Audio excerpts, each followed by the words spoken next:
Hello tubers and welcome back to Grow It Yourself. In a previous video I had shown how to grow lemon balm with seeds. I'm sharing a link of that video in the description below just in case you've missed it. In this video I'm going to show you how to propagate it further.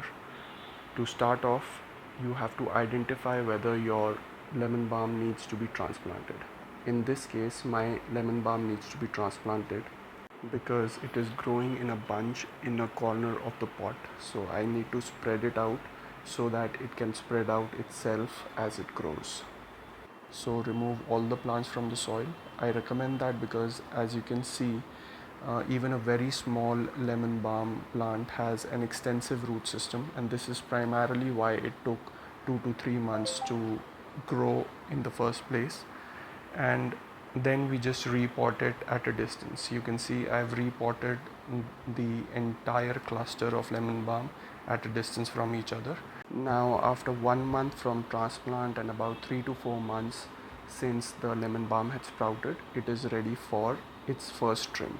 Trimming it is necessary because we want a bushier plant as compared to a longer plant, as it yields more leaves.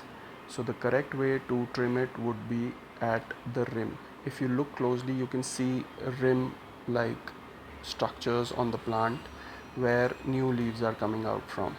So we want to trim it right above the rim where these two new leaves are coming. Just right above that rim we'll snip it.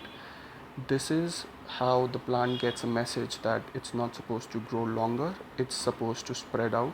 And now these smaller leaves will eventually become bigger leaves and they will become stems on their own. So these two small little stems will bring out more stems. I'll show you once again. So you can see these two leaves coming out of the main stem.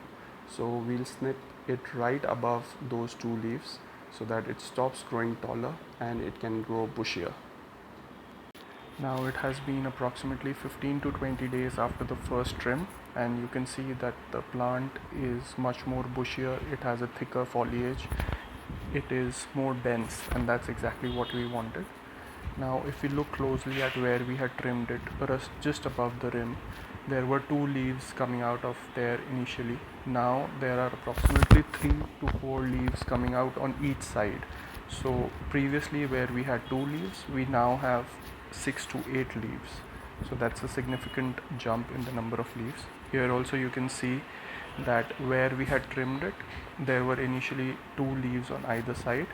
Now there are approximately 3 leaves on either side.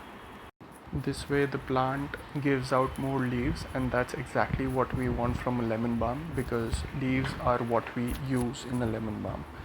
So where we trim it, a new shoot starts to grow out of there. Once it's long enough, it will have those rim-like circular structures of its own, and that's where you can trim it again.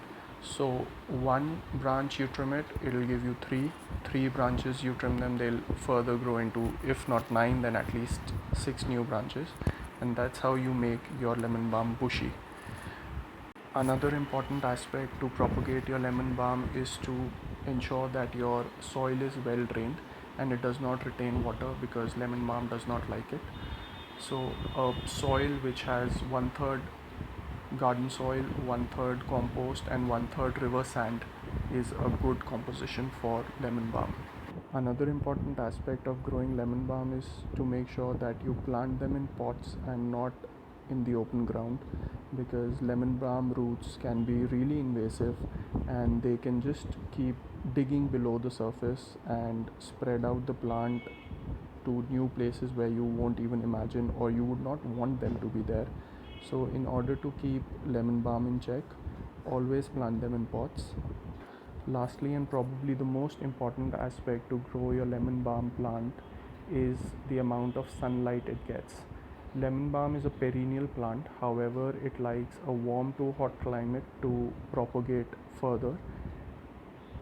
In summers, it should ideally be kept in a place where it is away from the midday sun, yet receives about 4 to 6 hours of sunlight each day.